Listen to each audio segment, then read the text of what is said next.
My name is Joshua Purnell. We are at the Attucks Center in Norfolk, Virginia.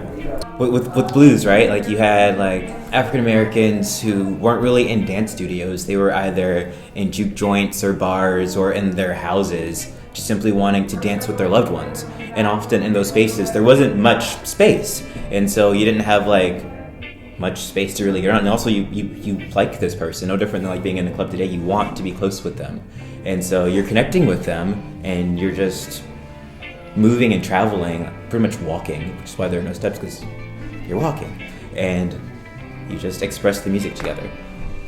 There's like this dance contract as you enter into a dance, and you establish these two things. You establish pulse, which is pretty much like the rhythm of the dance, like the heartbeat of the song, if you will.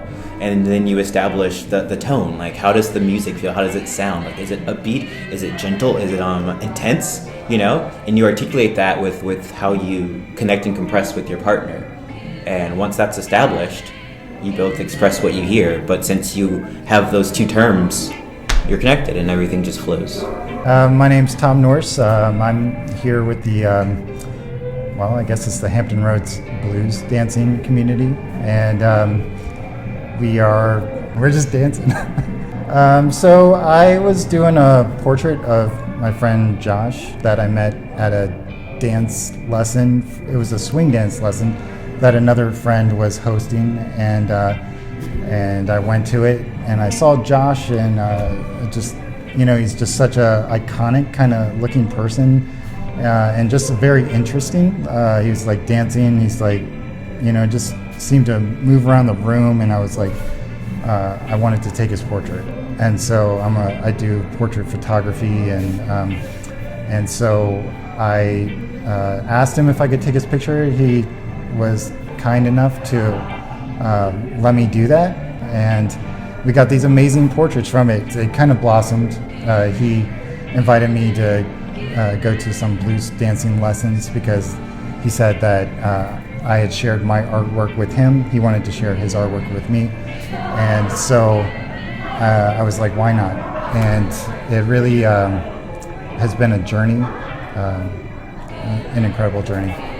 So sometimes when teaching, I'll start by having the students or the dancers rotate and just simply hug each other, because you just simply embrace, and like that compression, you either have that in close embrace, or you'll break away for a second, and you'll have that compression with, if you're leading your hand and the follows shoulder blade, or also your hands, however they like comfortably fall. And wherever you can find a way to connect with your partner, you connect there. And the more that you guys connect, the better you can communicate through the dance. When you dance with someone, so if I were to kind of fall into her hand, it's that feeling, that slight pressure. If she were to let go, I would still have my balance, but you can see how my weight is affected by it. So that's the same idea that you kind of want when you're connecting here and when you're connecting here, so that you can feel each other's movement. So blues dancing is just when it first started, it was a means for my ancestors to just build a community and maintain that community during times where it was very hard to. And from there, blues dancing ended up just molding itself, not only maintaining our culture, but it molded itself into pop culture to this point where now just African American culture in general very much affects pop culture. From then to now, what we're doing is we're kind of taking just the root of it, which is blues dancing, which is that traditional just couples dancing, people connecting hand in hand, arm in arm, and just moving side to side, listening to traditional, usually traditional like blues music, and pull the community together, teaching about where it's coming from, connect those strings. From what blues is now and how it relates to pop culture then and pop culture now. We've been doing this for about 11 years here, I want to say. This is where I learned how to dance. Yeah, I had no rhythm before I started here. No one believes me, but I swear I was really bad. I don't believe you. Yeah. No one does, but like even like back in my home church, like I'd been I've been dancing here for a while, and then it was like Black History Month. So there was like these Nigerian members that were down up front just like dancing, and so I finally had some confidence. So I go down and I dance, and then church kind of stops. They're like, "Look what God has done! Joshua has rhythm."